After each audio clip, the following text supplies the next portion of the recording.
danau misalnya. Ini ada Berkea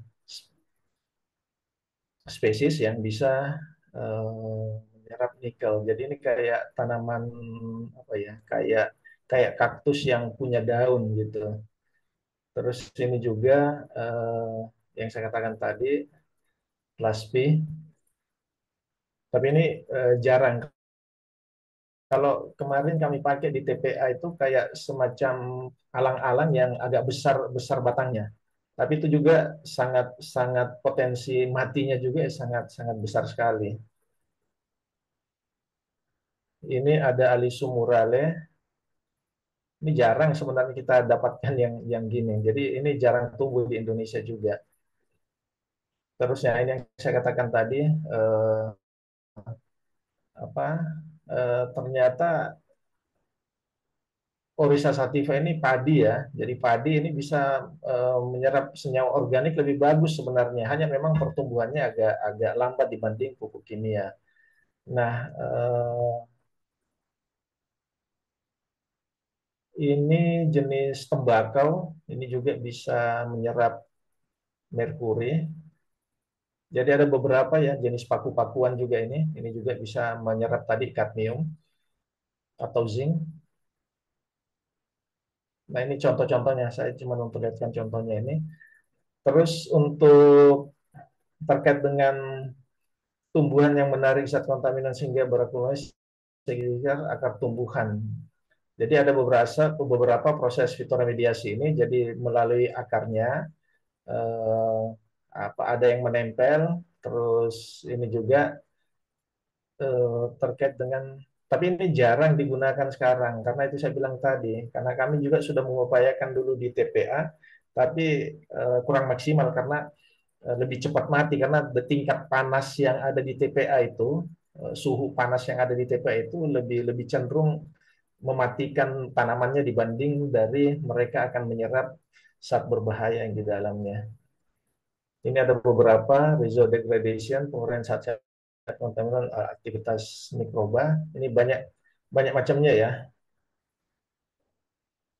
Keuntungan fitoremediasi biaya operasionalnya lebih murah, tetapi memang tingkat pertumbuhan tanamannya itu sangat sangat sulit sekali. Kemarin kami juga coba misalkan karena katanya itu di apa misalkan pohon sukun terus pohon tape buya itu di daerah TPA itu katanya bagus bisa menyerap menyerap panas.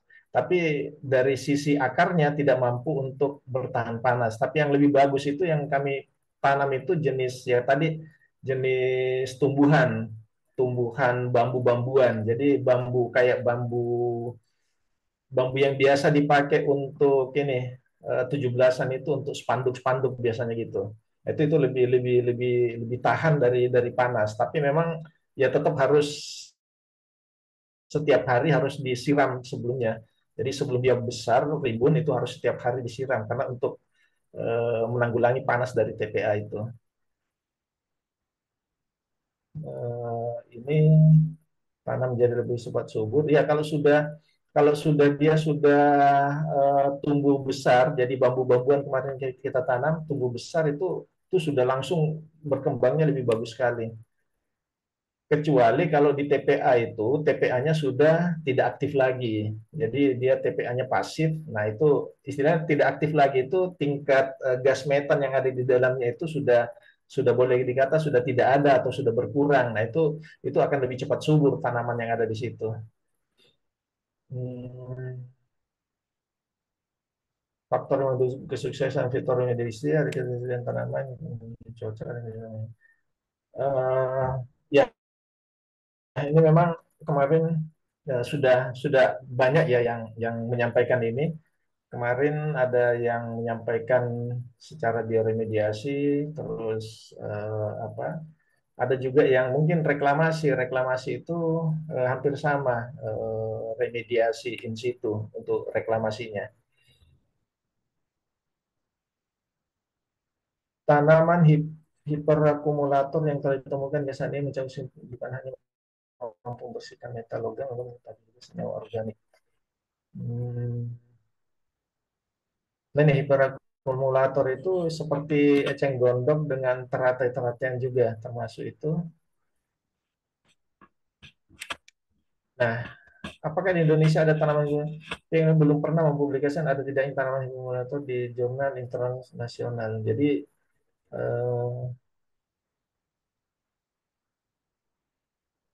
hiperakumulator ini jarang-jarang dipakai di, sorry, bukan bukan tadi tanaman eceng gondok ya, tetapi tanaman yang mampu menyerap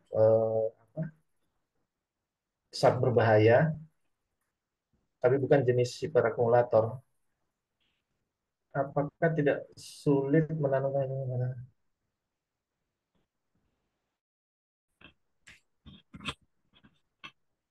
Ini juga hiperakumulator pada tanah masuk dalam kategori tanaman yang tumbuh tidak membutuhkan nutrisi tinggi dan tidak rewel.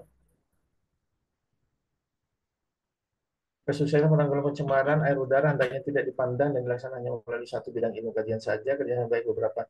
Nah, ini kami juga memang sebenarnya pernah akan bekerja sama dengan jadi ini saya cuma ceritakan ya bahwa kemarin juga kan ada yang kalau nggak salah terkait dengan problem air lindi yang ada di TPA. Kenapa air lindi di TPA itu sangat merugikan, misalkan dilepas ke mana? Badan sungai, karena memang badan sungai ini kan memang perlakuannya sebenarnya air lindi yang dibuang ke badan sungai itu harus sudah melalui uji laboratorium, jadi harus dibawa baku mutu. Nah, kalau dilepas begitu saja itu pasti akan merusak lingkungan. Nah, kemarin kami juga sudah melakukan kerjasama dengan IPB, tapi memang dalam hal perlakuan air lindi bisa dijadikan pupuk cair organik, tetapi dengan catatan bahwa harus membuat beberapa kolam-kolam ya lagi yang memang harus diuraikan tingkat tingkat tingkat senyawa yang terkandung di dalamnya itu harus dikurangi lagi. Jadi ada pengurai lagi yang harus dilakukan karena kolam lindi yang sekarang, misalkan yang ada di TPA, itu cuman menetralisir atau mengurangi tingkat BOD, COD, baik itu BOD, COD atau kadmium atau merkuri, misalkan itu untuk mengurangi saja, tetapi baku mutu yang ada itu tetap tinggi sebenarnya. Nah, kalaupun dilepas di badan air dengan kondisi yang baku mutu yang misalkan baku mutu di bawah baku mutu, tetapi intensitasnya hampir setiap hari. Nah, ini juga kan akan mempengaruhi air sungai yang ada di sekitarnya. Kecuali kalau air sungainya itu mungkin debitnya itu besar, misalkan kayak Sungai Berantas misalkan. Tapi kan tidak mungkin juga dibuang di Sungai Berantas langsung, gitu. Mungkin itu aja dari penjelasan dari saya dari beberapa kesimpulan yang kemarin. Jadi hampir sama sebenarnya kesimpulan yang kemarin sudah disampaikan di diskusi kita kemarin. Terus saya lanjut ke, ada pertanyaan sampai sini. Saya lanjut ke, nah ini materinya banyak ini untuk izin sanitasi dan pencemaran makanan.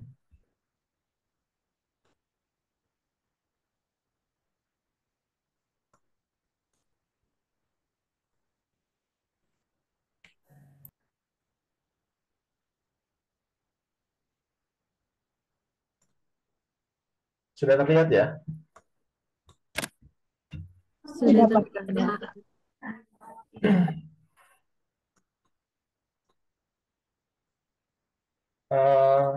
Oke, higien sanitasi dan pencemaran makanan minuman. Sebentar sebelum saya masuk ke sini, Mbak siapa Yuke, untuk UTS-nya sudah dilaksanakan atau belum ya sama Bu Maria? Belum, Pak. Oh, belum. Terus Ya. kapan UTS-nya? Kemarin itu saya tanyakan, Pak Ridwan masih ada satu jadwal lagi. Hah? Kelihatannya setelah Pak Ridwan ini nanti UTS. Oh gitu. Berarti Iya, minggu minggu depan. iya Pak. Oh, oke oke oke. Saya juga lupa koordinasikan ke Bu Maria. Kemarin Karena saya sudah saya kemarin, koordinasikan Pak. oh gitu. Oh Iya. ya, nanti saya sampaikan aja. Soalnya minggu kemarin ini saya sibuk betul anu apa pelatihan menjadi asesor. Jadi mungkin di sini tenaga-tenaga lab misalkan atau tenaga apa lingkungan. Nah, ini saya kemarin alhamdulillah sudah ikut pelatihan asesor. Jadi sekarang sudah menjadi asesor lingkungan. Oke, kita lanjut ya. Eh, Hygiene sanitasi dan pencemaran makanan dan minuman. Nah, kalau melihat dari sini eh, terkait dengan hygiene sanitasi, mungkin sudah sering ya kita dengarkan hygiene dan sanitasi makanan. Jadi sebenarnya eh, di sini ini saya definisinya aja saya ngambil dari buku buku ini ya, buku kesehatan lingkungan. Hampir sama semua. Saya lihat juga di Peraturan Menteri Kesehatan nomor 14 itu hampir sama. Jadi upaya kesehatan dengan cara memelihara dan melindungi kebersihan subjeknya seperti mencuci tangan dengan air bersih dan sabun untuk melindungi kebersihan tangan, mencuci piring untuk kebersihan piring, membuang bagian makanan yang rusak untuk melindungi keutuhan makanan secara keseluruhan. Jadi kalau hygiene ini, kalau berbicara hygiene berarti berbicara dengannya ya. Terus untuk sanitasi makanan minuman ini kaitannya dengan apa lingkungan atau makanan dan minuman. Adalah upaya yang ditunjukkan untuk kebersihan keamanan makanan agar tidak menimbulkan bahaya atau keracunan. Nah, mungkin eh, terkait dengan ini ada beberapa prinsip. Ini kita untuk hygiene sanitasi makanan ini kalau nggak salah ada dua materi ya, dua materi. Jadi nanti mungkin nggak sampai habis, nanti kita lanjut. Kalau misalkan nggak sampai habis, kita lanjut di pertemuan berikutnya. Nah, di sini ada prinsip dasar hygiene sanitasi makanan. Langkah penting dalam mewujudkan hygiene sanitasi makanan adalah mencapai dan mempertahankan hasil produksi yang sesuai dengan suhu hidangan panas atau dingin. Jadi ya memang harus diperhatikan terkait dengan ini. Jadi misalkan suhu suhu apa panas atau dingin ini diperhatikan juga terkait dengan hasil produksi ini, misalkan penyimpanan juga. Nah, ini kan penyimpanannya juga ini kan harus harus disesuaikan. Terus penyajian penanganan yang lain terhadap penanganan makanan yang dipersiapkan lebih awal. eh, Penyajian juga ini kaitannya dengan bagaimana kita mempersiapkan bahan olahan ini. Karena bahan olahan ini jangan sampai juga misalkan eh, terkontaminasi atau mungkin tempatnya tidak layak atau mungkin banyak banyak banyak pengganggu binatang pengganggu misalkan di situ. Terus memasak tepat waktu dan suhu. Nah ini juga, nah ini sebenarnya di MBG makan bergizi gratis ini SOP ini harus harus sudah di luar kepala semua ini mereka ini. Tetapi mungkin ada yang di luar SOP, makanya kemarin kan kita dengar ada yang keracunan kan. Nah ini harus di luar kepala semua masa waktu dan suhu. Jadi misalkan akan disajikan pagi. Nah, paling tidak sudah harus diperkirakan jam berapa masaknya. Kalau misalkan pagi, tapi dimasaknya misalkan sore sebelumnya, terus kondisi makanan itu tidak tahan dengan suhu ruangan, disimpan di dalam suhu ruangan, akhirnya basi dan itu biasa menyebabkan keracunan. Dilakukan oleh pekerja dan penjamakan yang sehat mulai dari penerimaan hingga distribusi. Ini juga harus diperhatikan. Jadi jangan sampai ada yang contoh misalkan dari sisi hygiene-nya tadi, ada yang mungkin saja eh, gangguan penyakit misalkan batuk misalkan. Nah ini harus hati-hati juga karena dari sisi pekerja penjamu makanan ini harus betul-betul orang yang hygiene-nya itu bagus. Memantau setiap waktu suhu makanan sebelum dibagikan. Ini juga harus diperhatikan karena jangan sampai pada saat pembagian ini ada yang tidak sesuai. Walaupun suhunya mungkin dingin, tetapi tidak sesuai dalam artian bahwa ini sudah bisa terkontaminasi mikroba. Terus infeksi teratur terhadap bahan makanan mentah dan bumbu-bumbu sebelum dimasak. Ini juga. Jadi yang saya katakan tadi MBG itu harus melakukan semacam SOP yang taat dengan penyajiannya nanti. Terus misalkan makanan sudah tersajikan, jangan sampai makanan disajikan dimasak ulang dengan suhu yang lebih panas lagi. Padahal kan butuhnya untuk memanaskan misalkan. Menghindari kontaminasi silang antara bahan makanan mentah, makanan masak melalui orang, tangan, alat makan, dan alat dapur. Nah, jangan sampai misalkan sudah masak nasi, ternyata ada masak nasi yang setengah matang, terus tanpa sepengetahuan juru masak tercampur misalkan. Nah, ini kan juga kan repot. Walaupun mungkin dari sisi pencemaran tidak ada, tetapi ini kan dari sisi penyajian ini kan juga akan terganggu. Terus membersihkan semua permukaan alat tempat setelah digunakan untuk makanan. Dan juga sangat penting, termasuk yang ada di rumah sakit juga. Ini SOP-nya sangat ketat sekali. Memperhatikan semua hasil makanan yang harus dibeli dari sistem khusus. Jadi termasuk yang eh, melakukan beli di pasar itu juga harus memperhatikan mana misalkan barang yang terkontaminasi. Jadi gampang, gampang sebenarnya. Jadi misalkan mungkin mungkin ibu-ibu biasanya ke pasar misalkan mana yang sehat, mana yang kurang sehat, atau mana yang mungkin sesuai standar untuk kita masak atau yang tidak. Tapi biasanya juga gini, kadang kita itu mencari misalkan sayuran, misalkan kubis, misalkan kita beli kubis, mencari makanan yang bersih, yang mungkin kelihatannya segar misalkan. Nah, kalau saya perhatikan kubis pada saat dipanen itu diberi pestisida sebenarnya karena setelah pada saat dia akan panen itu pasti ulat-ulat pasti akan menyerbu. Nah, biasanya kalau kita melihat ada beberapa kubis yang mungkin ada gigitan ulat, kita biasanya nggak mau membeli. Padahal sebenarnya kalau kita perhatikan atau kita telisik lebih jauh lagi, kubis yang ada ulatnya berarti itu kan dia secara penggunaan pestisida mungkin mungkin tidak ada, tetapi kan yang bersih itu bahkan bahkan pestisidanya lebih banyak karena saya biasa memperhatikan di daerah Tulungagung itu kalau lagi akan panen kubis itu mereka pasti akan memberikan pestisida dulu sebelum dipanen. Jadi biasanya gitu.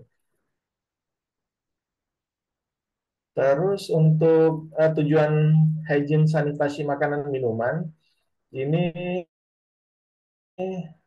kita bisa melihat bahwa tersedianya makan yang berkualitas baik dan aman bagi kesehatan konsumen. Ini pasti sudah jelas bahwa makanan yang baik bagi konsumen yaitu yang berkualitas baik.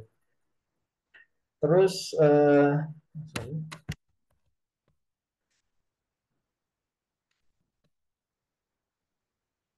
menurunnya kejadian resiko penularan penyakit atau gangguan kesehatan melalui makanan. Nah, ini juga memang harus betul-betul diperhatikan. Jangan sampai kita dalam hal misalkan menyajikan makanan ini ada pencetus di situ atau mungkin cara masaknya yang tidak sesuai misalkan. Karena kemarin yang di MBG kan sudah sering dengar juga kan ada beberapa kalau nggak salah di daerah mana ya Jawa Barat itu atau di daerah Depok atau Bekasi itu kemarin kan ada berapa sekitar 200 orang yang terkena keracunan kan yaitu salah satunya ini terwujudnya perilaku kerja yang sehat dan benar dalam penanganan makanan di institusi. Jadi misalkan di rumah sakit juga kan saya pasti tahu pasti SOP itu dijalankan. Jadi tidak sembarang, termasuk sanitasi dari apa, eh, piring yang digunakan. Terus misalkan penyajiannya itu mana yang misalkan pasien yang penyakit menular atau pasien yang misalkan penyakit tidak menular, itu beda nanti pewadahannya, karena pasti akan pewadahan yang misalkan penyakit menular itu mungkin paling wadahnya ya harus disposable, jadi harus harus langsung dibuang, karena kalau misalkan dipakai kembali ini kan akan berisiko ke pasien yang lainnya. Terus untuk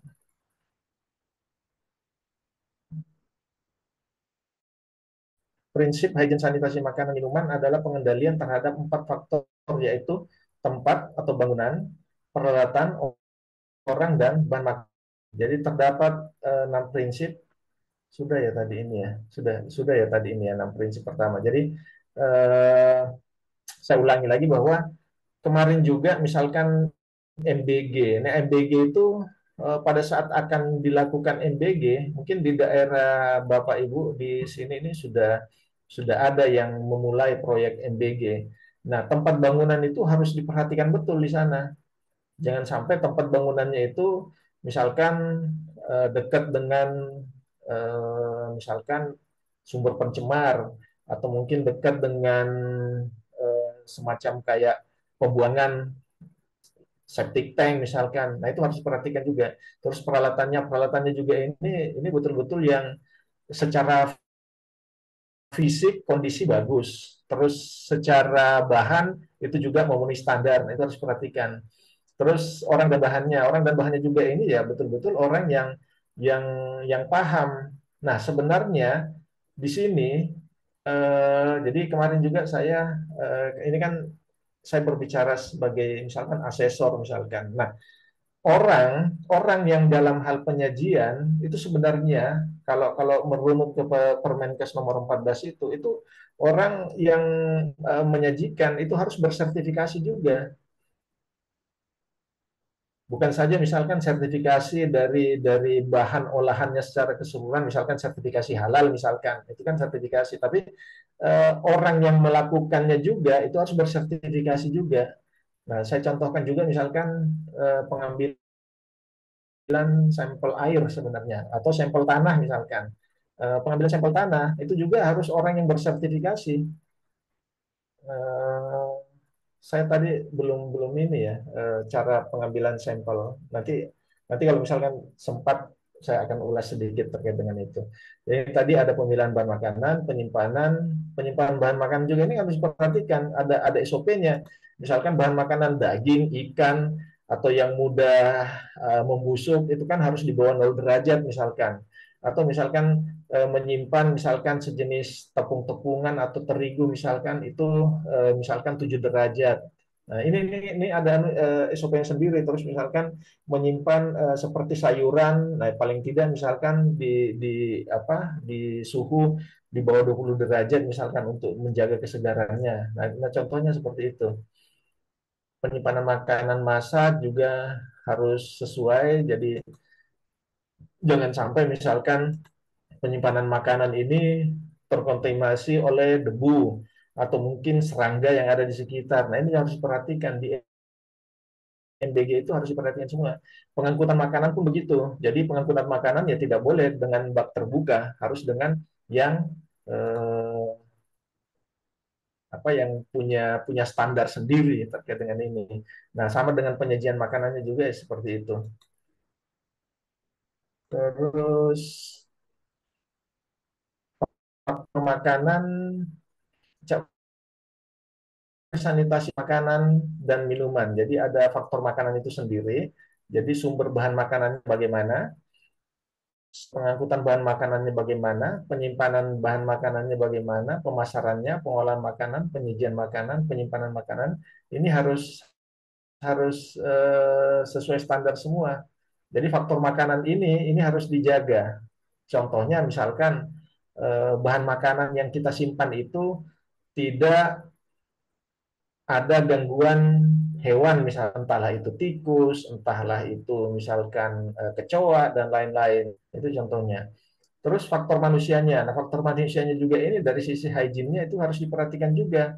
Jangan sampai misalkan faktor manusianya ini mungkin penyajian mereka menyajikan karena pada saat kondisi sakit atau kondisi maaf misalkan belum mandi atau misalkan kukunya panjang misalkan. Nah, ini juga kan harus diperhatikan jangan sampai faktor manusia juga ini bisa juga menjadi apa pencetus dari buruknya sanitasi makanan ini kan. Terus faktor perawatan dari peralatan makanan misalkan. Nah, ini juga diperhatikan. Jadi misalkan piring jangan sampai piring yang pakai piring yang apa yang kayak dulu itu piring besi terus ada karatannya atau mungkin masak pakai panci panci yang mungkin sudah ada bekas karat-karatannya. Nah, ini kan juga kan akan menimbulkan satu satu apa bahaya untuk sanitasi makanan.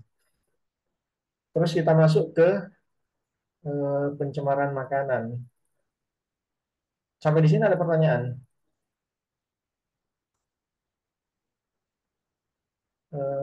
Siapa ini? Nggak on cam. Mas Farid ada nggak, Mas Farid? Oke, Pak. Nah, ada pertanyaan nggak, Mas Farid? Nggak ada, Pak, untuk saat ini, Pak. Oke, saya boleh tanya Mas Farid, untuk di sekitar rumah Mas Farid pernah nggak ada dengar program MBG yang saya sampaikan tadi, makan bergizi gratis? Untuk saat ini untuk di area izin nggih, Pak, saya ada di area Malang kebetulan, Pak. Untuk saat ini di daerah Malang terutama Batu masih belum ada, Pak, untuk makanan gizi gratis dari pemerintah, Pak. Tapi sudah ada tempat untuk pembuatan makanannya sudah dibentuk, tapi untuk makanannya untuk ke mahasiswa atau ke anak-anak SD atau belum, Pak, belum tersalurkan, Pak, di Ya. Batu. Oh, berarti keberlanjutan untuk pelaksanaan makan bergizi gratisnya belum, hanya masih penyiapan tempat dan peralatan ya. Oke, leres Pak. Tapi untuk tempatnya memang sudah ada. Tapi untuk nanti pembagian pun juga sudah ada Pak. Bahwasannya nanti untuk yang di mana saja yang akan dibagi. Tapi untuk yang dituju atau untuk penyebarannya masih belum Pak. Sepertinya dalam waktu dekat. Tapi memang belum ada Pak. Oke, memang tahap. Jadi nggak secara serentak dilaksanakan di semua daerah, tapi ini bertahap karena mungkin dari sisi apa ke ketersediaan atau persiapannya ini memang membutuhkan waktu.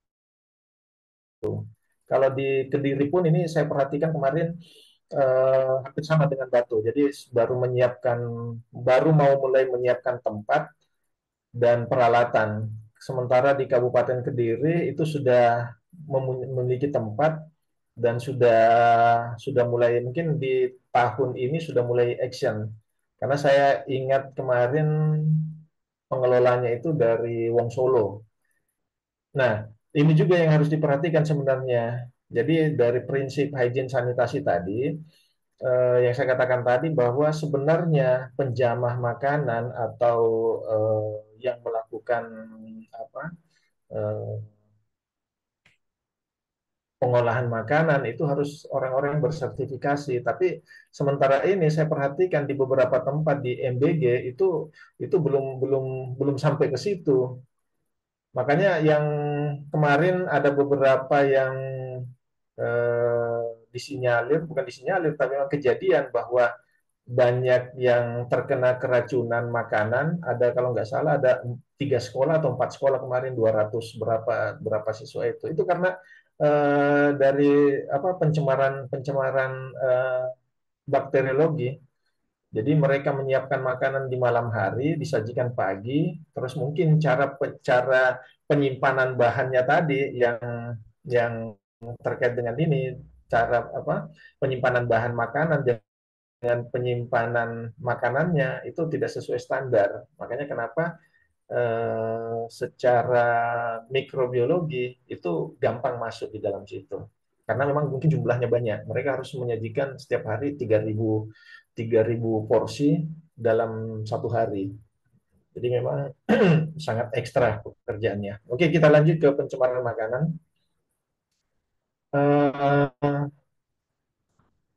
Mungkin bisa dibacakan ya, siapa ini? Mas Fani. Kelihatan ya Mas Fani?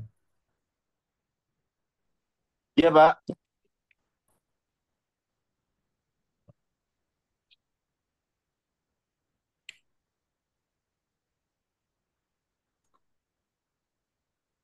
Oke, dibacakan Mas Fani.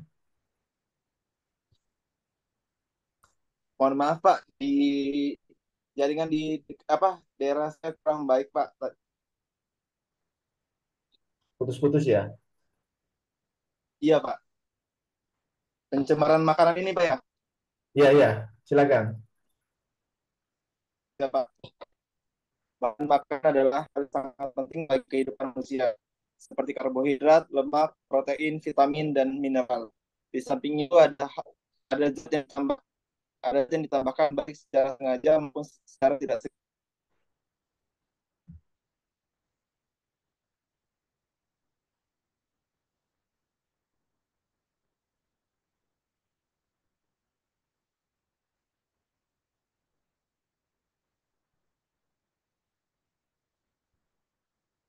Saya nggak dengar ya suaranya Mas Fani tadi.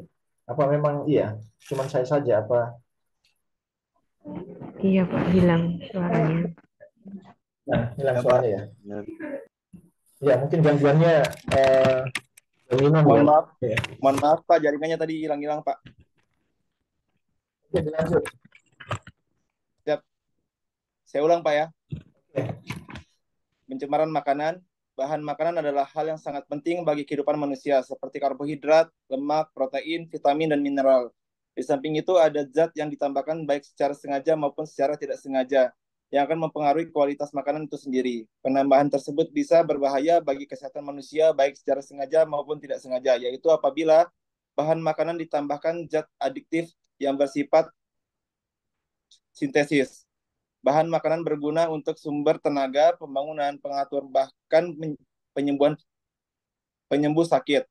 Namun, bisa juga sebagai media perantara bagi vektor mikroorganisme dan berbagai jenis bahan kimia. Keracunan bahan makanan ini oleh bahan kimia erat kaitnya dengan proses produksi dan distribusinya. Oke, jelasnya yang saya sampaikan tadi bahwa memang pencemaran makanan ini bisa saja terjadi di mana-mana. Kalau dalam hal penyajian, dalam hal penyimpanan atau proses, bahkan distribusinya pun terganggu, atau mungkin ada yang tidak sesuai dengan standar, ini bisa fatal akibatnya. Nah, saya masuk ke, jadi contohnya misalkan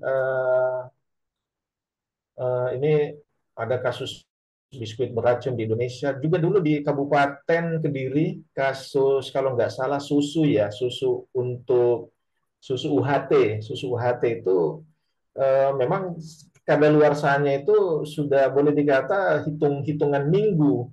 Nah, itu dibagikan ke anak sekolah. Nah, itu terjadi keracunan massal. Nah, ini sangat penting sekali sebenarnya kalau kita melihat hal-hal seperti ini. Makanya setiap kita melakukan pembelian misalkan bahan-bahan yang hasil produksi, bahan makanan misalkan, itu penting sekali melihat batas kadaluarsa dari makanan itu. Terus ini juga ada pencemaran bisa. Nah, ini terjadi mulai rantai makanan di lingkungan seperti kasus itai-itai di negeri Jepang misalkan. Nah, ini sangat masif sekali kemarin ini itai-itai disease ini. Terus selain bahan kimia yang bisa disebabkan oleh faktor biologis dan ini menjadi masuk ke ini. Pertumbuhan mikroorganisme dalam makanan dipengaruhi oleh faktor intrinsik, ekstrinsik, implisit, dan pengolahan. Beberapa kasus pernah terjadi di Indonesia. eh, ini sudah sering terjadi, apalagi misalkan bahan makanan itu disimpan di dekat bahan yang bukan bahan makanan sebenarnya. Misalkan contoh, saya ambil contoh mungkin karena saya pernah mengalami, bukan saya yang mengalami tapi teman terdekat misalkan. Jadi mereka menyimpan itu bahan makanan, misalkan gula, terus garam, terus bumbu-bumbu misalkan. Mereka menyimpannya itu di tempat yang bukan semestinya. Nah, akhirnya di situ apa? Ternyata di situ juga misalkan kemarin itu karena memang ini kejadian pupuk urea, mereka juga simpan di dekat situ pupuk urea. Ya walaupun enggak berdekatan persis, tapi kan tidak jauh jaraknya. Pupuk urea ini kan hampir sama apa bentuk fisik dan warnanya dengan gula pasir misalkan. Ya memang sih nggak terlalu mirip tapi hampir sama. Nah kalau orang secara buru-buru misalkan bumbu masakan dicampur dengan pupuk urea kan ya fatal akibatnya. Ini secara kimia juga secara biologis tadi yang saya katakan tadi bahwa misalkan pada saat penyimpanan makanan itu tidak disertai dengan penyajian yang bagus atau penyimpanan yang bagus, tapi mereka menyimpan begitu saja. Nah, sementara faktor-faktor yang ada ini juga kan mampu untuk menyebarkan bakteri. Terus makanan yang dikonsumsi hendaknya memenuhi kriteria bahan makanan tersebut layak untuk dimakan dan tidak menimbulkan penyakit. Nah, ini berada dalam derajat kematangan yang dikehendaki. Jadi ini sudah pasti kalau misalkan kita masak masak mie derajat kematangannya misalkan sampai 150 derajat. Nah, ini kan pasti akan hancur mie-nya kan gitu. Jadi dari sisi penyajian, estetika penyajian juga itu harus diperhatikan.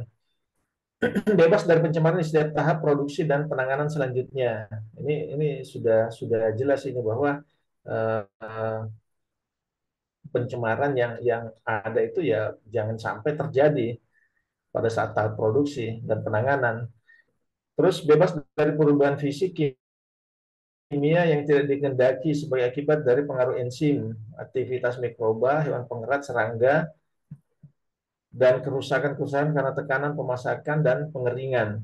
Nah ini kalau dalam hal misalkan perubahan fisik, misalkan kita menyediakan jus misalkan jus atau misalkan apel itu kan kalau secara fisik kan kalau sudah dipotong itu kan pasti akan berubah warna. Nah itu ada caranya juga supaya dia tidak berubah warna. Direndam misalkan beri jeruk nipis sedikit biar biar tidak berubah warna. Bebas dari mikroorganisme dan parasit yang menimbulkan penyakit yang diantarkan oleh makanan. Ini sudah jelas sekali ini, jangan sampai ini terjadi. Jadi akan keracunan itu ya karena ini foodborne illness ini keracunan disebabkan karena mikroorganisme yang masuk. Terus ini juga peranan makanan dalam penularan penyakit sebagai agent. Nah ini ada 3 peranan makanan dalam penyakit, ada sebagai agent, ada sebagai atau penyebab, ada sebagai vehicle atau pembawa dan sebagai media. Nah, coba kita lihat sebagai agent. Nah, sebagai agent ini penularan penyakit, contohnya misalkan jamur atau mungkin singkong, jengkol, gadung.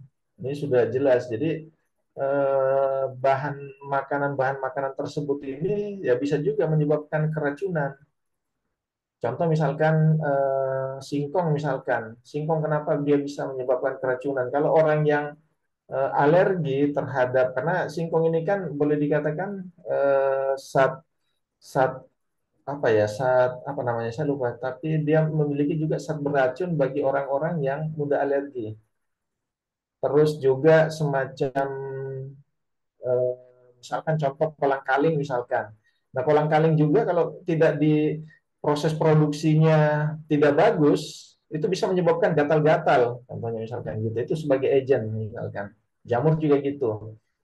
Gadung juga begitu. Gadung biasanya dijadikan keripik, tapi harus diolah terlebih dahulu misalkan. Dari sisi sebagai agent tadi, ini ada sebagai golongan parasit, ya nanti bisa dibaca sendiri pengertiannya ya. Terus golongan parasit mencemarkan amoeba dan berbagai jenis cacing. Nah ini bisa saja di mana di dalam daging misalkan daging kalau misalkan cara penyimpanannya tidak bagus, terus apalagi cara olahnya tidak bagus, nah ini cacing ini bisa ada di dalamnya. Jadi misalkan penyajian-penyajian yang apa yang misalkan cuman dibakar, tapi dibakar dengan api yang minim atau mungkin cuman bara. Nah, ini resiko parasitnya ini bisa sangat sangat kuat sekali masuk ke dalam tubuh kita. Karena dari proses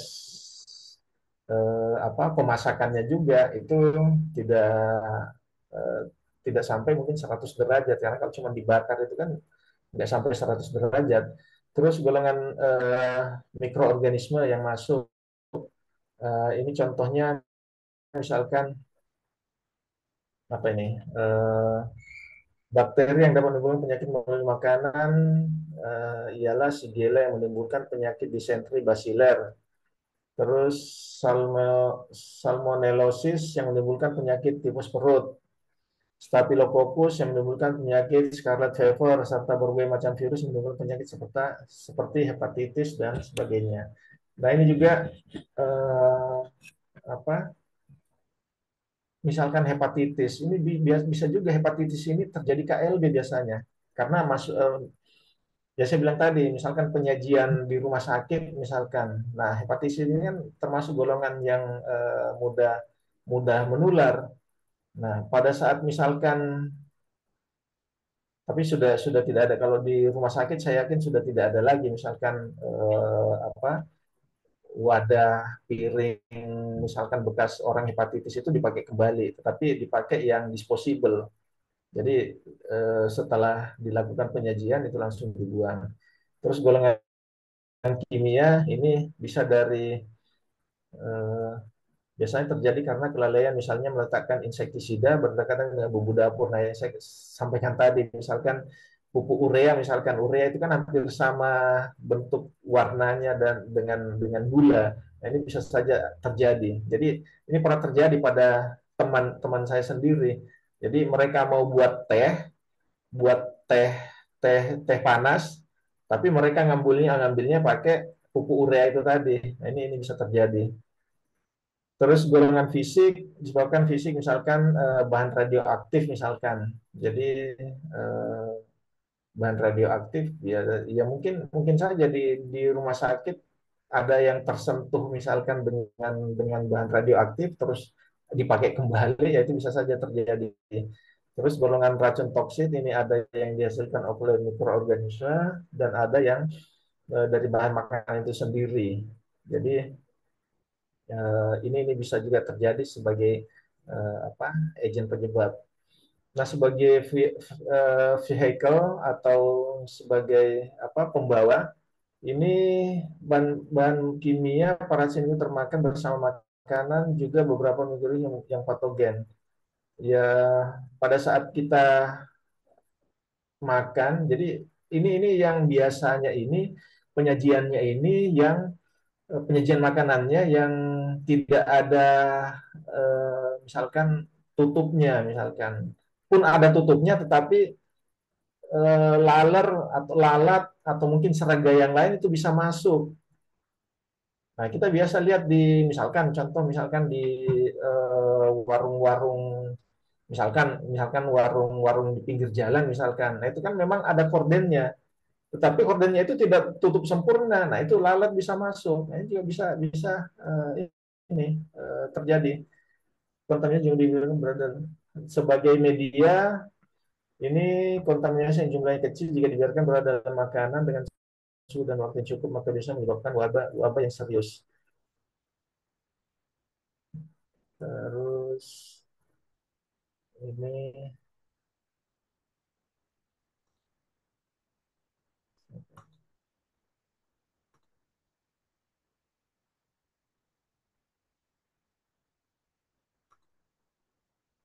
Ibu Karolin, dibacakan Ibu Karolin. Siapa? Kontaminasi makanan adalah pencampuran bahan makanan dengan zat, senyawa, ataupun makhluk hidup yang sifatnya merusak makanan tersebut dan meracuni orang yang mengkonsumsi makanan tersebut. Contoh kontaminasi makanan yaitu nasi goreng yang terkontaminasi kuman berbahaya karena piringnya tidak dicuci dengan bersih, jajanan pinggir jalan yang terkontaminasi debu, bakso yang sudah terkontaminasi daging tikus, jajanan yang terkontaminasi boraks, dan kerupuk yang terkontaminasi jamur karena sudah kadaluarsa. Nah, ini yang sudah dibacakan Bu Karolin ini kan mungkin saja di sekitar kita juga pernah ada atau pernah terjadi pada kita misalkan. Ini kan sudah umum ya. Contoh misalkan tadi jajanan yang dicampur dengan borak. Apa kita tahu? Borak ini kan sebagai pengawet makanan. Karena saya juga pernah beli. Jadi ini mungkin banyak terjadi ya di antara kita misalkan. Jadi saya pernah beli, contoh saya bilang saya pernah beli sop yang mana sopnya terpisah dengan nasinya. Jadi saya suruh pisahkan. Nah ternyata sop itu saya lupa memakannya. Jadi sop itu saya lupa makannya, sop dan nasinya. Nah ternyata nasinya ini dalam bungkusannya itu 3 hari saya buka kembali itu nggak basi. Padahal secara fisik makanan nasi ini 2 hari di luar suhu. Jadi bukan di dalam pemanas magicom ya yang biasa kita tahu. Bukan di dalam pemanas, di dalam suhu kamar, nasi itu tidak akan tahan lebih dari 2 hari. Pasti dia akan basi karena mikroorganisme sudah ada di dalamnya sebenarnya.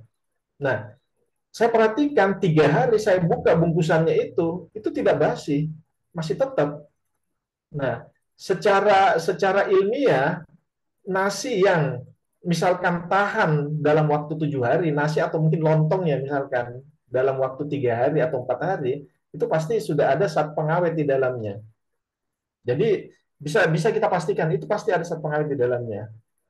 Nah, yang saya bilang tadi, jadi jajanan tukang boraks itu pasti. Jadi kita memperhatikan misalkan ya pedagang kan memang kan dia nggak mau rugi. Misalkan membuat satu olahan nasi misalkan banyak, terus jangan sampai kalau misalkan satu olahan nasi, misalkan nasi goreng, olahan nasi banyak, terus nanti tersimpan sehari, besok basi, ya kan rugi dia. Atau misalkan bakso banyak juga yang campur borak.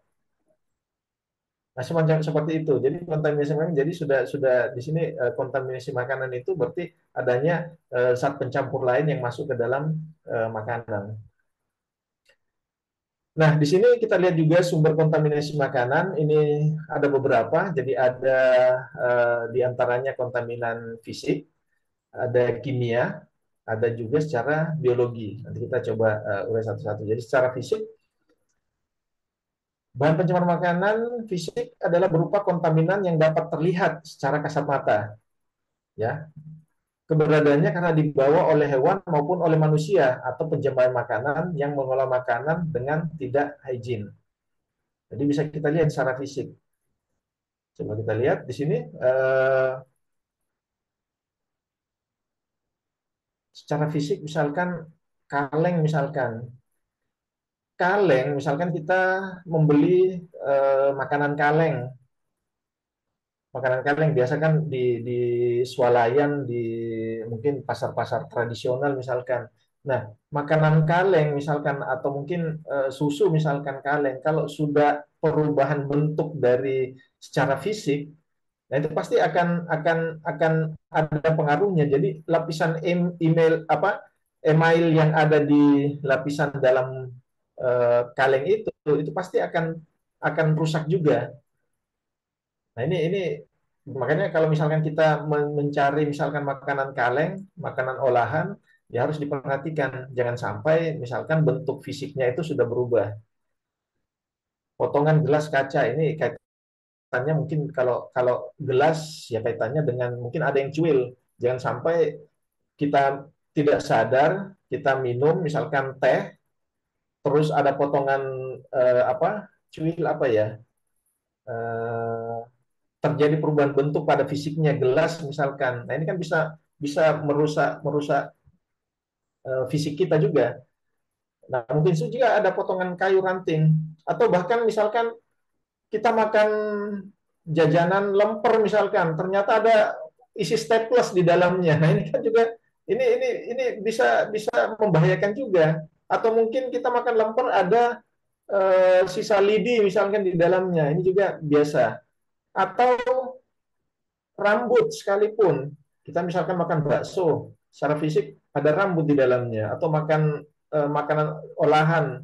Nah, ini hampir sama. Sama potongan batu kerikil juga itu. Jadi secara fisik itu bisa kita lihat potongan plastik. Nah, ini yang potongan plastik ini yang sekarang mungkin juga kita nggak bisa lihat, yang biasa dengar nggak, mikroplastik. Mikroplastik ternyata sudah banyak yang di sumber makanan kita. Nah, yang kemarin terbaru mungkin ada yang lihat juga, ternyata ada beberapa teh celup itu mengandung mikroplastik. Nah, ini kita nggak bisa lihat malah secara fisik, tapi secara mikroskop itu bisa kelihatan di situ mikroplastiknya. Nah, ternyata teh celup ada beberapa juga yang mengandung mikroplastik. Nah, ini secara fisik. Terus ini sudah saya sampaikan tadi. Terus, nah ini saya garis bawahi di sini, sumber bahan pencemar fisik dapat terjadi pada kondisi tempat pengolahan makanan yang tidak bersih. Penyimpanan bahan makanan dan makan jadinya akhirnya tidak baik. Nah, ini yang saya katakan tadi, kalau misalkan penyajinya memiliki sertifikasi, mereka tidak akan sembrono melakukan ini, tidak akan sembarang melakukan ini. Makanya saya bilang penyaji makanan juga itu harus orang-orang yang bersertifikat.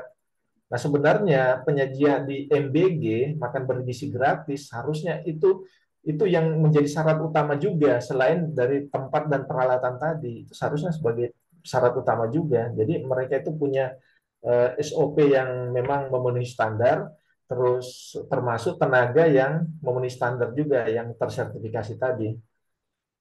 Jadi ini banyak ya yang bisa kita perhatikan di sini tadi, termasuk juga misalkan menyajikan makanan dekat dengan kandang ayam atau kandang burung misalkan. Nah, ini juga harus diperhatikan juga, karena mau tidak mau kontaminasinya itu akan lebih cepat terjadi.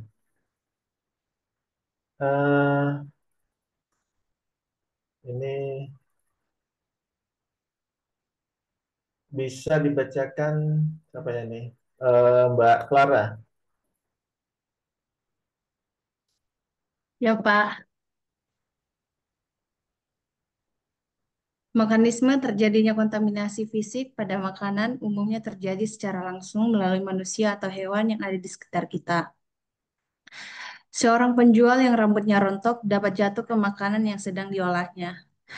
Penjual gorengan yang dengan cuek memasukkan kembali potongan tahu mentah yang sudah jatuh dan berlumur tanah. Benda asing seperti rambut, kuku, perhiasan, serangga mati, batu atau kerikil, potongan kayu, pecahan kaca, dan lainnya sebagainya bisa masuk ke dalam makanan apabila makanan dijual di tempat terbuka dan tidak disimpan dalam wadah tertutup. Kemudian penjual mengenakan perhiasan tangan atau kantong pemakaian berisi uang logam atau bahan lainnya berpeluang jatuh ke dalam makanan atau kebocoran, kecerobohan penjual selama menangani makanan dan bahan pangan. Biasa nggak melihat Mbak Claranya dari konteks ini tadi? Kalau untuk penjual sering sih Pak, Iya. menggunakan perhiasan kan, Iya. staples kayak gitu Pak. Termasuk juga pada saat misalkan dia menyajikan makanan tanpa misalkan sarung tangan atau glove makanan, terus menerima uang pembayaran, terus tidak mencuci tangan, terus langsung menyiapkan lagi. Jadi itu biasa kita lihat. Nah, ini kan kalau secara fisik ini kan sudah ada kontaminan pencemar di situ. Nah, termasuk juga pernah juga kita dapati misalkan makan makan makanan, misalkan nasi goreng, ternyata ada rambutnya di situ. Saya pernah mendapati malah malah sajian makanan apa ini iga bakar. Jadi iga bakar itu ternyata mereka sudah bakar separuh, ya, sudah bakar separuh. Terus nanti pada saat orang memesan itu baru dibakar selanjutnya. Nah, pada saat dibakar separuh, mereka tidak menyimpannya tidak sesuai prosedur. Jadi mereka menyimpannya di tempat terbuka. Ternyata pada saat disajikan, lah telur lalat ada di situ. Untung, untung saya melihat misalkan di situ. Lah, kok ada telur lalat? Lah ini kan kalau misalkan masuk ke dalam tubuh kita, wah ini secara secara apa eh, kontaminan pencemarnya masuk ke dalam tubuh tadi dari secara bakteriologis, mikrobiologi yang masuk, wah ini sudah akan mengganggu pencernaan nantinya. Ini sangat sangat perlu diperhatikan sekali. Jadi kita sebagai seorang kesehatan masyarakat ini ya memang harus memperhatikan ini semua. Oke, saya lanjut kontaminasi kimia. Coba siapa ini? Mbak Dewi Adenin, dibacakan. Baik, Pak. Kontaminasi kimia. Kontaminasi karena bahan kimia sering terjadi karena kelalaian atau kecelakaan, seperti meletakkan pestisida dengan bahan makanan. Kelalaian dalam pencucian sayuran atau buah-buahan sehingga sayur atau buah-buahan tersebut masih mengandung sisa pestisida, dan kelalaian memasukkan bahan kimia yang seyogianya dipakai untuk kemasan dimasukkan ke dalam makanan. Juga ada beberapa bahan kimia tambahan yang tidak disengaja, misalnya pestisida dan sejenisnya, pembersih sanitizer, dan elemen toksik pertanian yaitu pupuk. Nah, ini yang kadang kita mungkin sengaja atau tidak disengaja kita nggak ngerti. Contoh misalkan saya biasa misalkan membeli makanan impor misalkan lemon ya. Nah, lemon ini kok pada saat kita cuci kulitnya kok sepertinya licin aja gitu. Terus ternyata dikupas-kupas-kupas lah ternyata ada lapisannya. Jadi mereka itu biasanya untuk lebih mengawetkan makanan, misalkan buah misalkan, itu ternyata direndam dengan apa semacam cairan lilin, termasuk juga apel, misalkan gitu. Atau yang saya biasa dapatin itu, jadi mungkin mungkin dari teman-teman yang ada di sini ini mungkin pernah mendapati itu. Jadi ternyata lapisannya itu kok mengkilat terus licinnya bukan licin kayak lendir ya, tapi licin kayak lapisan lilin memang. Jadi apa lapisan lilin itu untuk apa? Sebenarnya itu untuk lebih mengawetkan makanan. Jadi untuk secara jangka panjangnya itu lebih lama.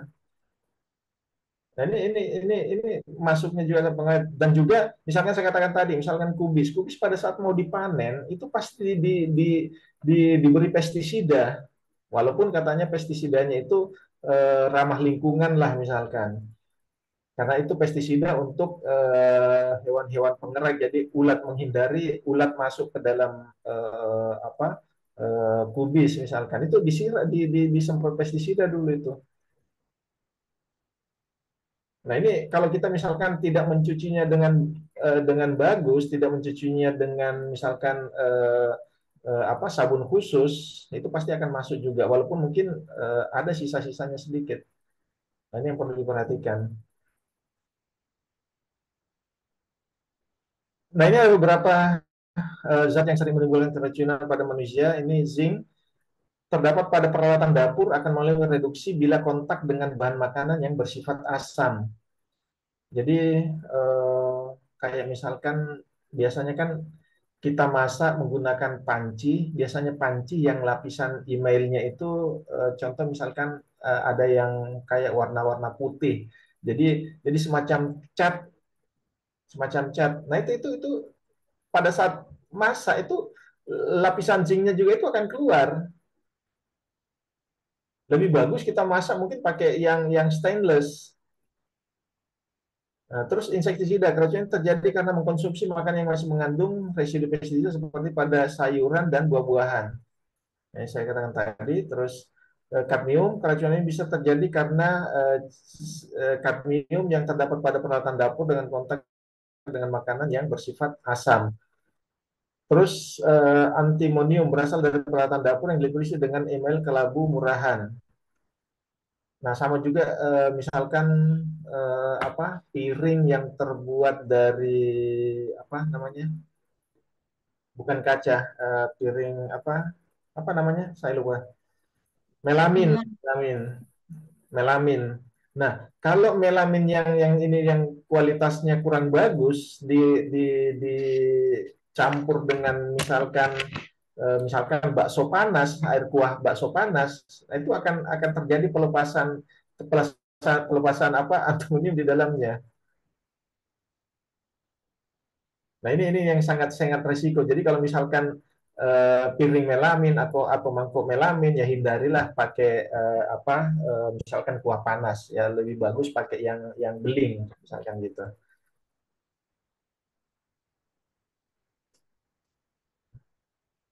Coba siapa ini dibacakan, Mas Abadi, bacakan Mas.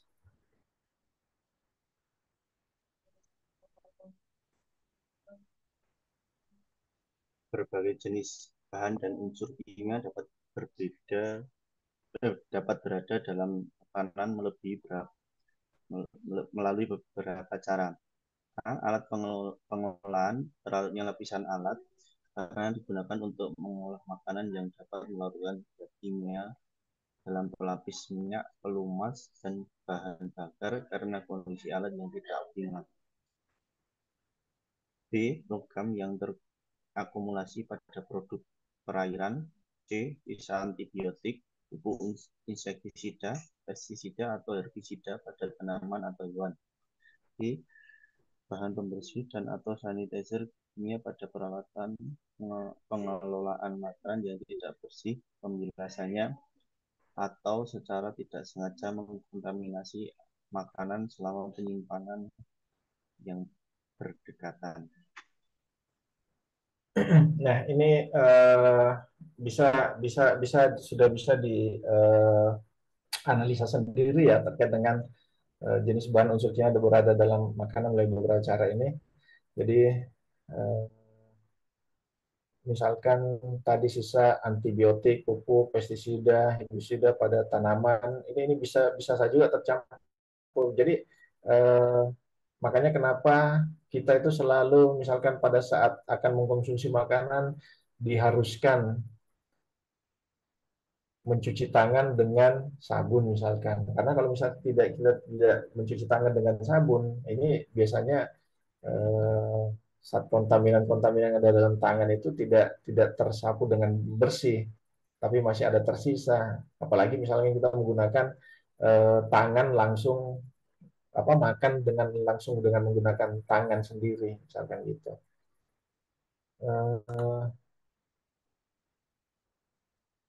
Ini, nah, bahan makanan dapat berbahaya bagi kesehatan manusia adalah diantaranya adalah zat aditif pada makanan. Nah, zat aditif pada makanan memiliki beragam bentuk dan ukuran.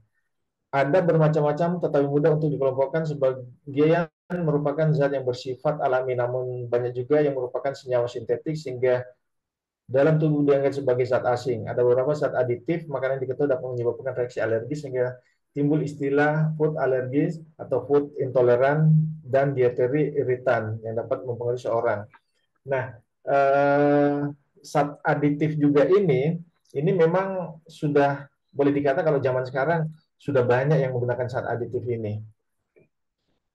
Jadi contoh di sini ya, zat aditif biasa juga secara sengaja. Zat tambahan tadi dapat menyebabkan makanan lebih sedap, lebih menarik, bau dan rasa lebih sedap, makanan lebih tahan lama, awet, tetapi makanan tersebut dapat berbahaya bagi manusia maka disebut zat pencemar. Jadi kalau misalkan contohnya misalkan penambah zat rasa MSG misalkan. Nah kan biasa kita rasakan juga, misalkan kita makan bakso atau kuah bakso. Nah itu kan biasanya terasa untuk MSG-nya, zat penambah rasanya itu. Nah ada yang mungkin tidak bisa tahan, seperti saya misalkan, contohnya misalkan, saya kalau kuah bakso yang zat MSG-nya tinggi itu langsung kayak cenut gitu. Mungkin ada yang merasakan juga. Atau mungkin misalkan terlalu asin misalkan, tapi kalau terlalu asin jarang lah. Kalau bakso itu biasanya tuh vetsinnya itu yang lebih banyak. Nah, di sini WHO mensyaratkan zat tambahan itu seharusnya memenuhi kriteria sebagai berikut. Aman digunakan. Jadi ini perhatikan, aman digunakan. Kalau tidak aman, berarti jangan digunakan, kan gitu. Jumlahnya sekedar memenuhi kriteria pengaruh yang diharapkan. Jadi kalau misalkan rasa asinnya itu sudah cukup lah, itu sudah cukup, jangan ditambah lagi. Atau mungkin zat MSG-nya, misalkan dirasa cukup rasanya. Biasanya orang untuk lebih memperkenalkan lagi rasanya, mereka menambahkan lagi vetsin tambahan. Nah ini tidak diperkenankan sebenarnya. Bagus secara teknologi. Jadi secara teknologi ini mungkin misalkan penyajian kopi, misalkan kopi kan sekarang kan penyajian kopi bukan saja cuma langsung diseduh, tapi ada variasinya. Nah, ini juga harus diperhatikan itu. Terus tidak boleh digunakan untuk menipu pemakai dan jumlah yang dipakai haruslah minimal. Nah, ini saat penambahan zat aditif ini banyak sekali sekarang, terutama mungkin zat-zat pewarna.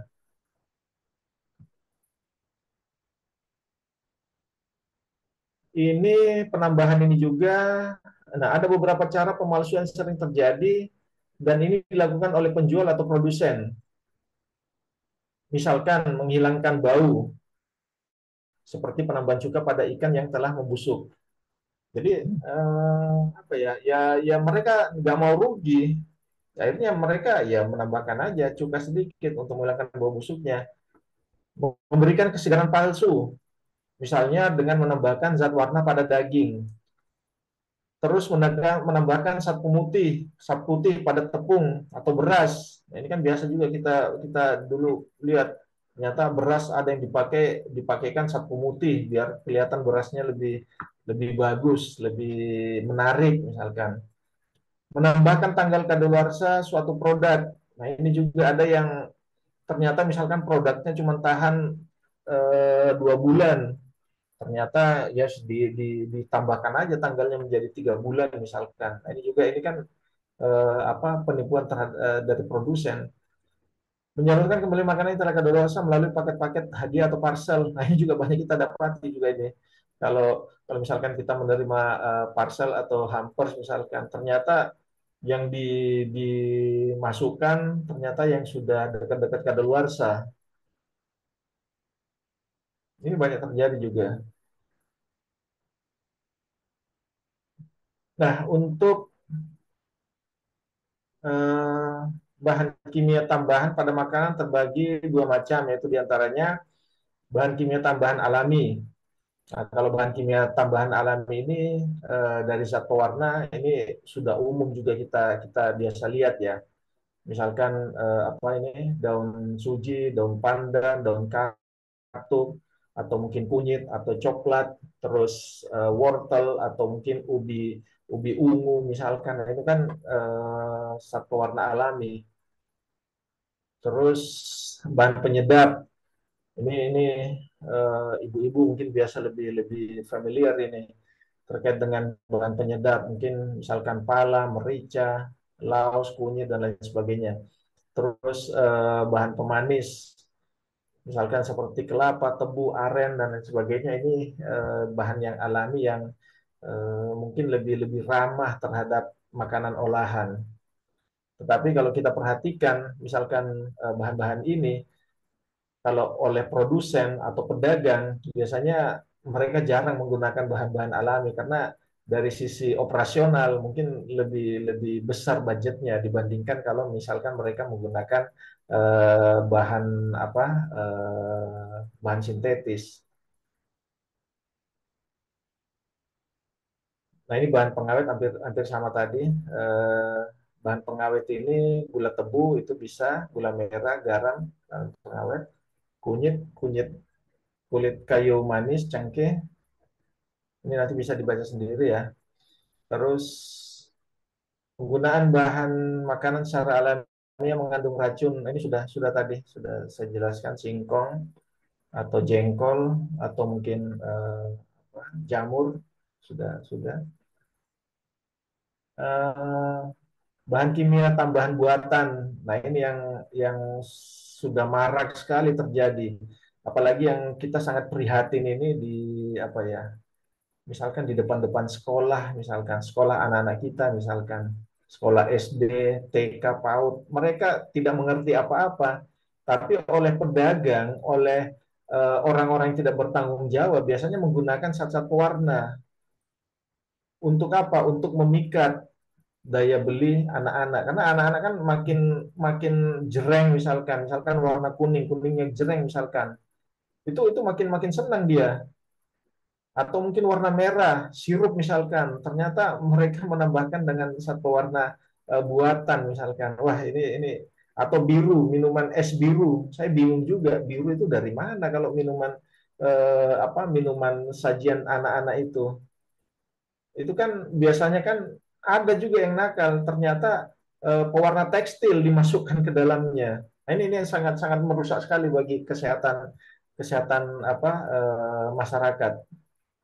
Jadi bisa di sini, misalkan amaran untuk pewarna merah, tetrasin pewarna kuning. Nah, ini berlebihan menyebabkan alergi, asma, hiperaktif pada anak. Sangat banyak sekali dan banyak macamnya ini. Fresh green, sunset yellow, brilliant blue. Ini sangat-sangat variatif sekali.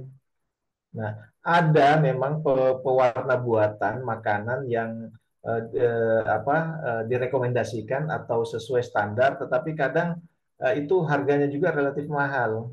Atau mungkin ada batasan tertentu, ada takaran tertentu, jadi tidak boleh berlebihan juga diberikan. Ini hampir sama sebenarnya pewarna tadi. Nah, ini tambahan makanan dalam penggunaannya untuk pangan. Jadi selain itu terdapat beberapa bahan tambahan makanan yang dilarang penggunaannya untuk pangan meskipun saat masih banyak digunakan. Misalkan formalin, boraks, rodamin. Nah, ini misalkan formalin ternyata ini banyak juga dipakai untuk pengawet ikan laut ternyata.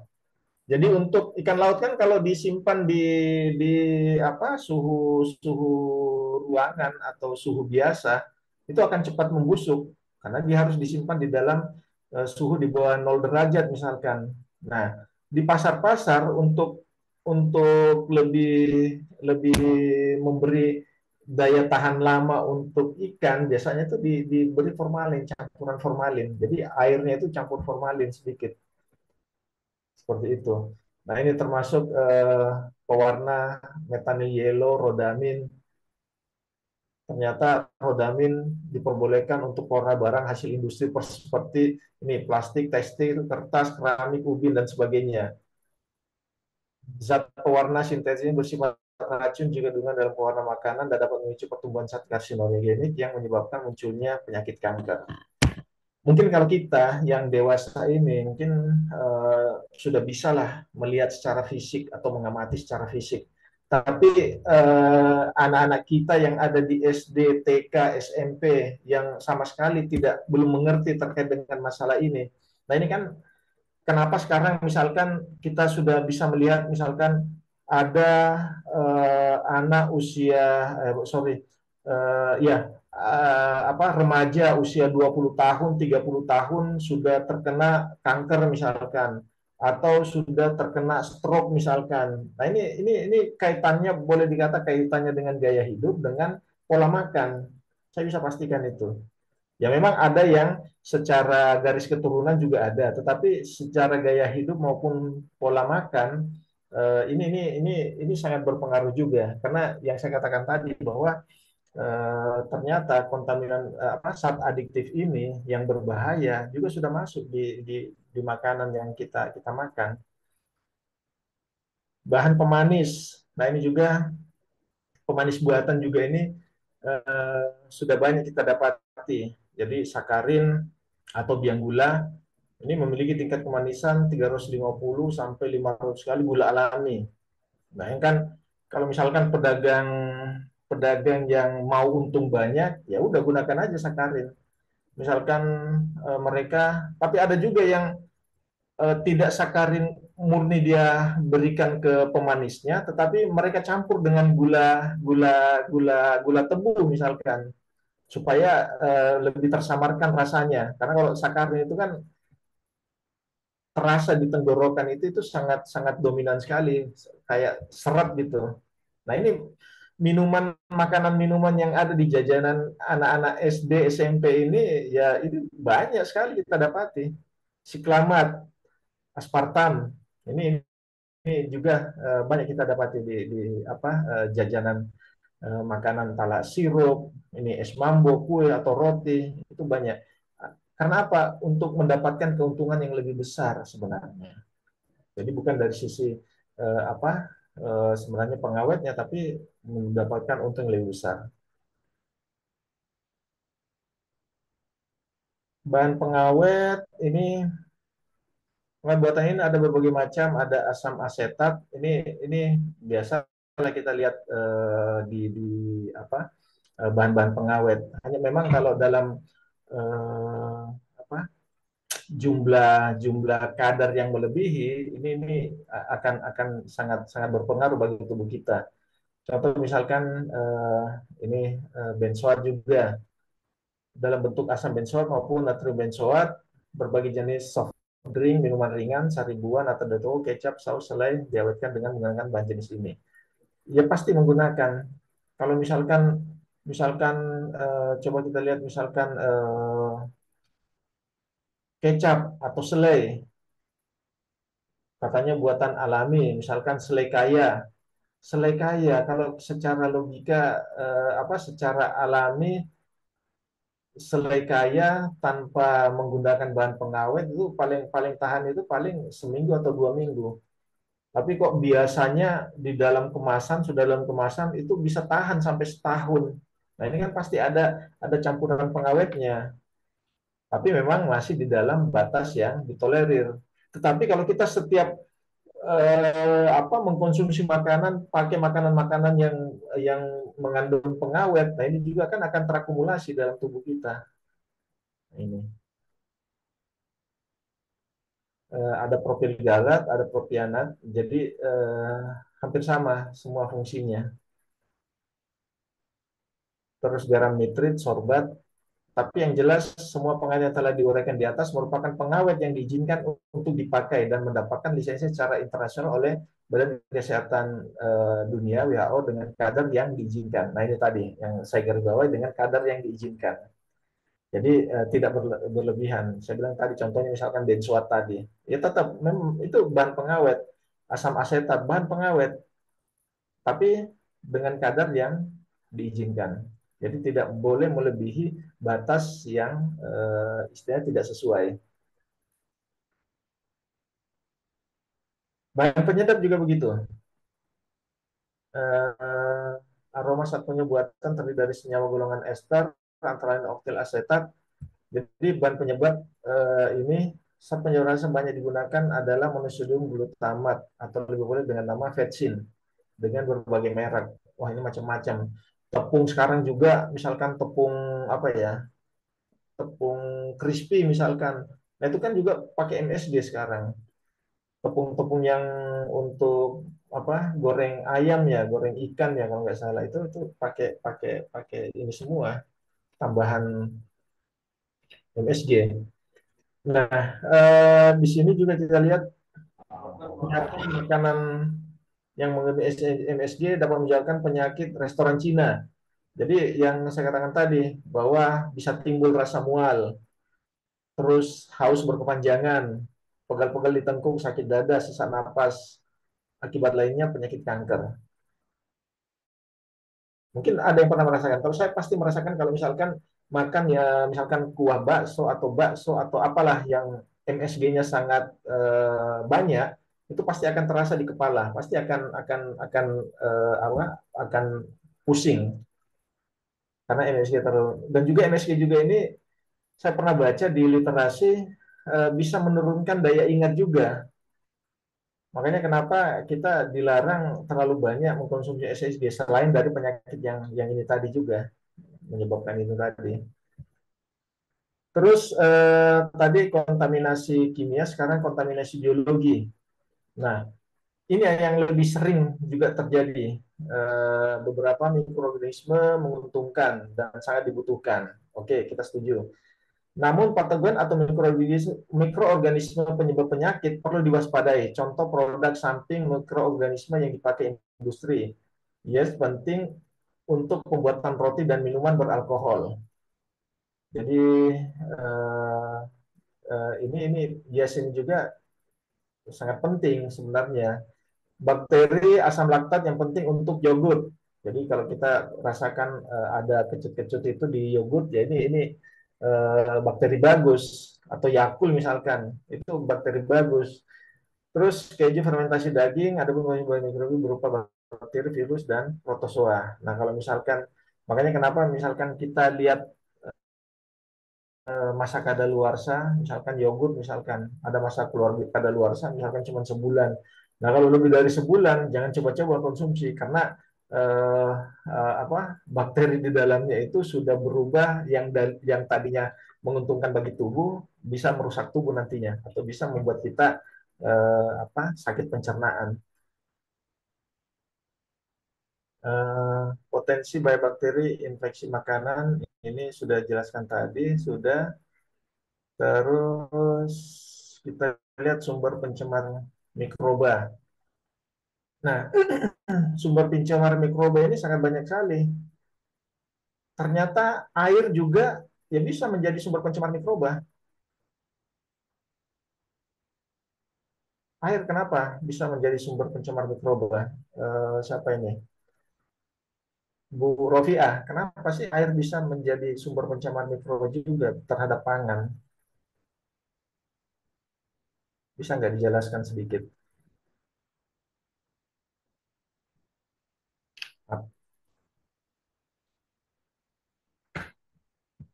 Bu Rofiah, dengar? Iya, Pak. Karena jika airnya sudah terkontaminasi, otomatis dia akan ikut dalam proses produksi, sehingga akan mempengaruhi bahaya dari hasil pengolahan makanan tersebut. Oke, apalagi penggunaannya air yang misalkan biasanya ini air yang tidak dimasak biasanya. Biasanya air yang tidak dimasak. Contohnya misalkan misalkan kita beli pecel misalkan, ternyata pecel yang dicampur air itu airnya itu ternyata bukan air matang misalkan, dicampur aja misalkan. Nah, ini kan potensinya kan sangat tinggi. Nah, termasuk bahan baku, pekerja juga. Kenapa pekerja bisa menyebabkan ini? Siapa ini? Mbak Nadira. Kenapa pekerja bisa sebagai pencemar mikroba juga?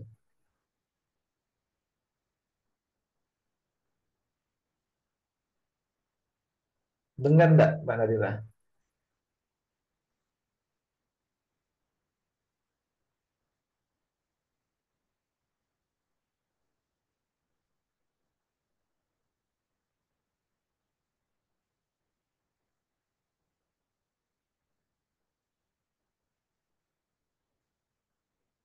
Kedengaran nggak, Mbak Nadira? Dengar, Bapak. Pekerja ini sebagai sumber pencemar mikroba juga. Gimana, Bapak? Nah, di sini kan tadi sudah ada beberapa kelihatan di gambar kan, Jadi air, bahan baku bisa sebagai sumber pencemar mikroba. Kalau pekerja itu bagaimana sebagai sumber pencemar mikroba dia? Eh, se- Jika pekerja tidak menjaga kebersihan diri, Pak, misalnya tidak mencuci tangan dengan benar atau ada luka terbuka yang terinfeksi, seperti itu, Pak, menurut saya. Oke, jadi pekerja juga ini dari sisi kembali lagi tadi dari sisi hygiene ini kan harus diperhatikan karena jangan sampai misalkan mereka mengaduk-aduk adonan misalkan, terus ternyata kukunya itu panjang dan masih ada apa ya? Ya mungkin kalau orang bilang apa ya kotoran-kotoran yang ada di kuku, nah itu kan bisa sebagai penyebab munculnya mikroba yang ada di situ.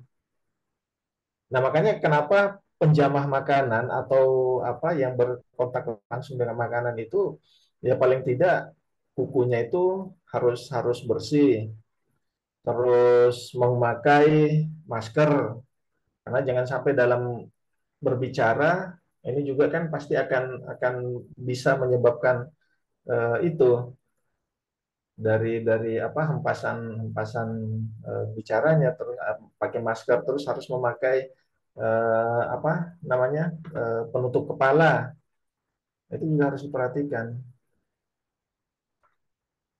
Eh,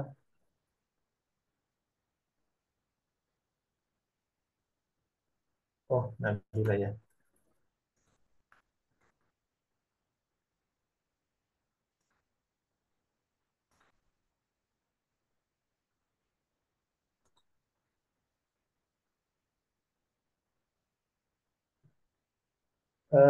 Ini coba Mbak siapa Unsiah dibacakan Mbak Unsiah. Iya, baik Bapak. Pangan jajanan tidak aman dari bahaya mikrobiologis karena bahan baku tidak aman, seperti ikan dan hasil laut dari perairan tercemar, sayur dan buah dari lingkungan tercemar, terjadi kontaminasi silang dari pangan mentah, peralatan tidak saniter, atau pekerja ke pangan matang, jarak waktu dari persiapan pangan sampai konsumsi terlalu lama, yaitu lebih dari 6 jam, sehingga mikroorganisme mampu tumbuh dan berkembang biak. Terjadinya kontaminasi dapat dibagi dalam 3 cara, yaitu yang pertama, kontaminasi langsung, yaitu adanya bahan pencemar yang masuk ke dalam makanan secara langsung karena ketidaktahuan dan kelalaian, baik disengaja maupun tidak disengaja. Contohnya, potongan rambut masuk ke dalam nasi, pengguna zat pewarna kain, dan sebagainya. Oke sudah jelas ya di sini ya bahwa kontaminasi langsung itu disebabkan oleh masuknya pencemar langsung ke dalam makanan. Terus ini dibacakan apa nih yang lagi sibuk ini siapa Mbak Anissa Anissa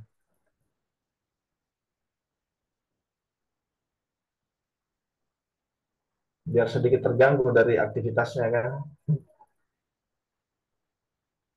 Oke dibacakan Mbak Anissa.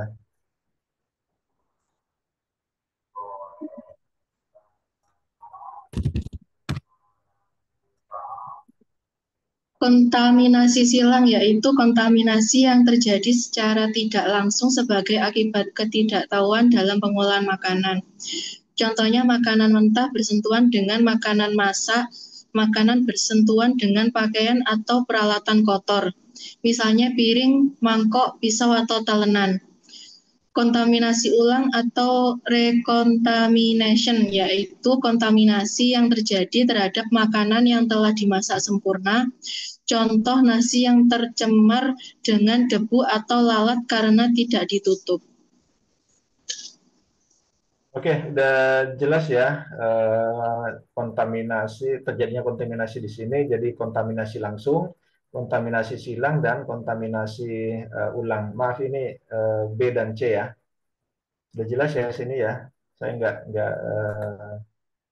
ulangi lagi. Terus ini juga sudah saya sampaikan tadi sebenarnya terkait dengan tapi nggak apa-apa dibacakan kembali siapa nih? Mas Salsa Nanda, bacakan Mas. Faktor-faktor yang mempengaruhi pertumbuhan mikroba dalam pangan dapat bersifat fisik, kimia, atau biologis yang meliputi yang pertama ada faktor intrinsik, merupakan sifat fisik, kimia, dan struktur. yang dimiliki oleh bahan pangan tersebut seperti kandungan nutrisi, pH, dan senyawa mikroba. Yang kedua ada faktor ekstrinsik, yaitu kondisi lingkungan pada panganan dan penyimpanan bahan pangan seperti suhu, kelembapan, susunan gas di atmosfer. Yang ketiga ada faktor implisit, merupakan sifat-sifat yang dimiliki oleh mikroba itu sendiri. Kemudian yang keempat ada faktor pengolahan, karena perubahan mikroba awal sebagai akibat pengolahan bahan pangan, misalnya seperti pemanasan, pendinginan, radiasi, dan penambahan bahan pengawet. Oke, sudah jelas ya di sini ya. Tadi saya cuma membacakan secara langsung, tapi di sini sudah jelas terkait. Kita selesai jam 15.40 ya, ya Mbak gitu ya. Iya, Pak. Ya, ini slide-nya tinggal berapa slide ini? Saya selesaikan aja ya sedikit ya. Nanti mungkin minggu depan saya belum siapkan juga untuk tugas kelompoknya. Ini Oke, saya selesaikan dulu kita 5 menit ini. Beberapa ini hampir sama di beberapa daerah di Jawa Tengah juga pernah ada keracunan tempe bongkrek. Kalau di mana pernah di daerah Sulawesi Selatan keracunan makanan ikan buntal. Jadi mereka ada beberapa ya, kita bisa lihat contoh. Terus ini berikut 3 contoh makan tercemar akibat kontaminasi tidak langsung. Ini hampir sama lah tadi yang saya sampaikan, dihinggapi lalat. Terus ini karena mungkin proses penyajiannya tidak bagus, jadi makan tercemar dihinggapi lalat. Terus makanan tercemar karena debu, ini juga tadi sudah jelaskan sedikit. Terus ini terakhir siapa ini? Mbak Sakinah dibacakan. Baik, Pak.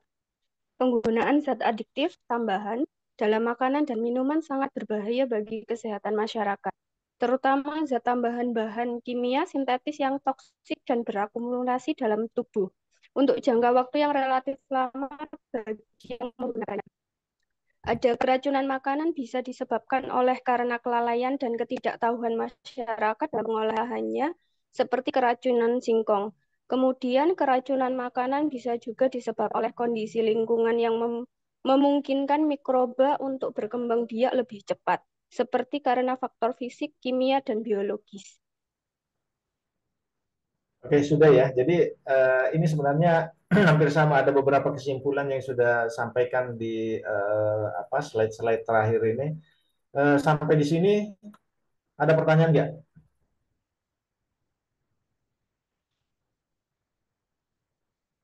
Jadi mulai dari hygiene sanitasi dan pencemaran makanan tadi. Ada nggak pertanyaan?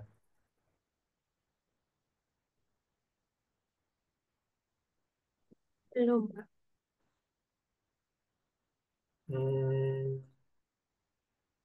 Mbak Imania, ada pertanyaan nggak? Dari saya sudah cukup jelas, Bapak. Mbak Susna?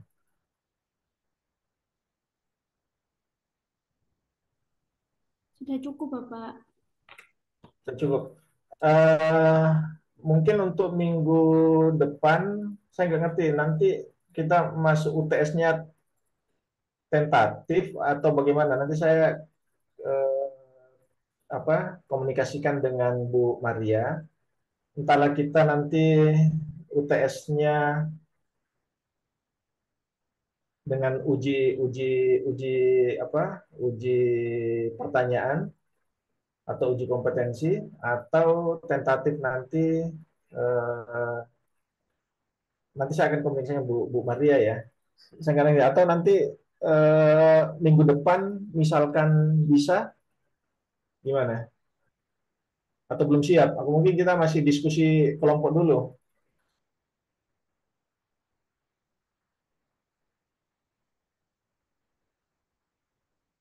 Karena nanti mungkin saya akan berikan tugas kelompok nanti ini untuk minggu depan.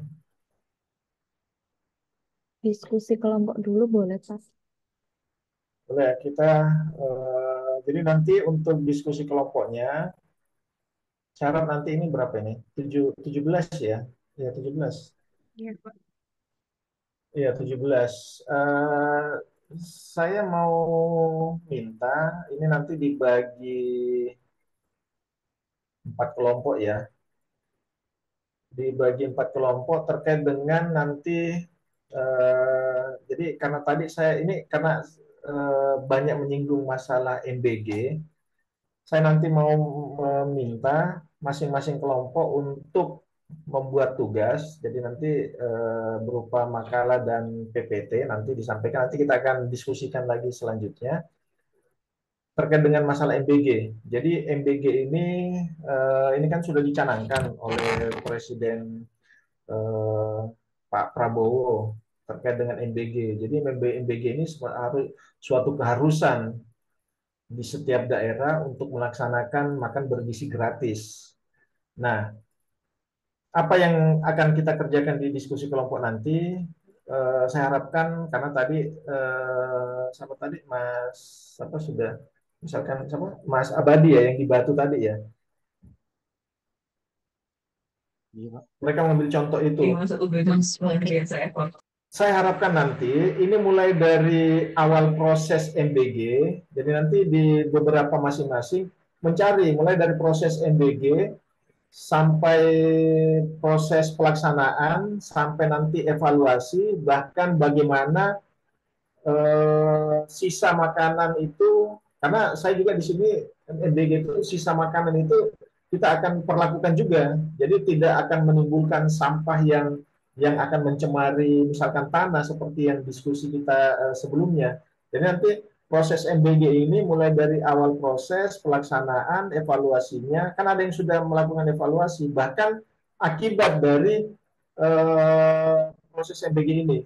Jadi saya harapkan nanti mulai dari sanitasi, hygiene, sanitasi, proses pelaksanaannya, evaluasinya, jadi dampaknya juga nanti disampaikan, terus nanti bagaimana sih terkait dengan outputnya juga nanti, output atau benefitnya nanti disampaikan juga. Jadi saya harapkan itu nanti diulas. Mungkin di beberapa daerah masing-masing ada beberapa kasus yang berbeda. Nah, ini nanti coba didiskusikan di 4 kelompok ini untuk bisa nanti kita diskusi secara bersama-sama di minggu depan. Sudah jelas ya?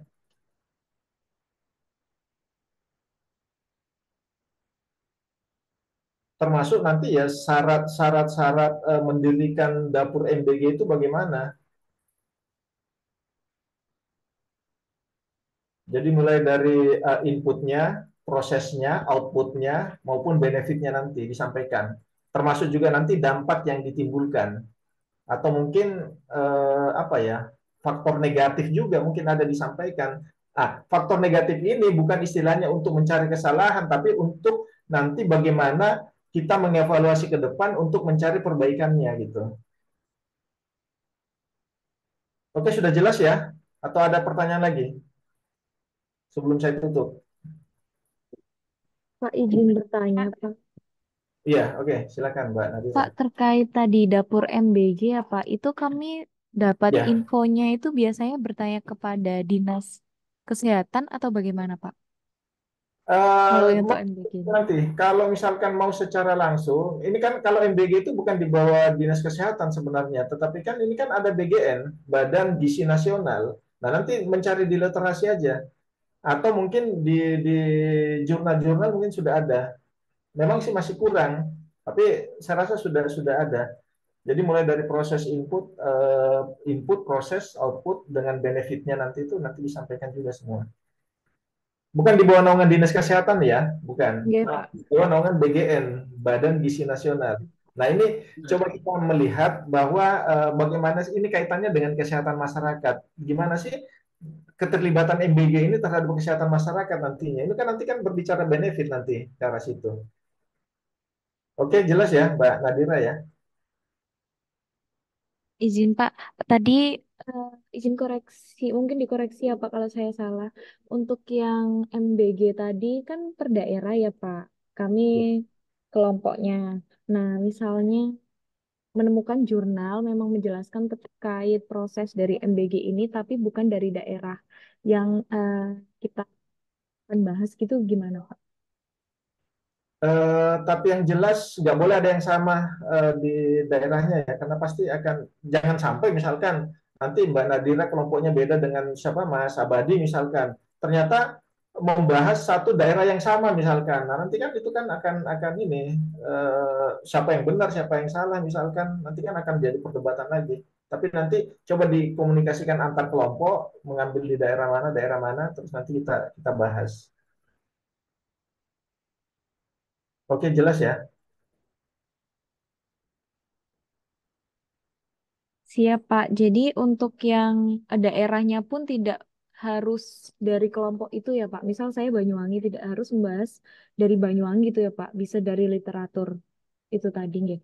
Sebenarnya lebih bagus nanti ada yang di daerah yang tempatnya. Jadi misalkan nanti ada yang Banyuwangi, ada yang Surabaya misalkan. Nah nanti mungkin dalam satu kelompok itu membahas di salah satu di wilayahnya. Jadi bukan mengambil ini. Atau kalau misalkan memang, tapi sebenarnya lebih bagus mengambil wilayahnya. Karena kalau nanti kita mengambil misalkan Aceh misalkan kan, secara evaluasinya nanti kita bingung nanti melihat evaluasinya nanti. Siap, Pak. Terima kasih. Ya, sama-sama. Ada lagi pertanyaan? Ingin bertanya, Pak, ini tadi berarti untuk 17 orang dibagi 4 kelompok ya? Iya, 4 kelompok. Berarti ada yang 5 ya? Iya. Ya, ada satu yang 5.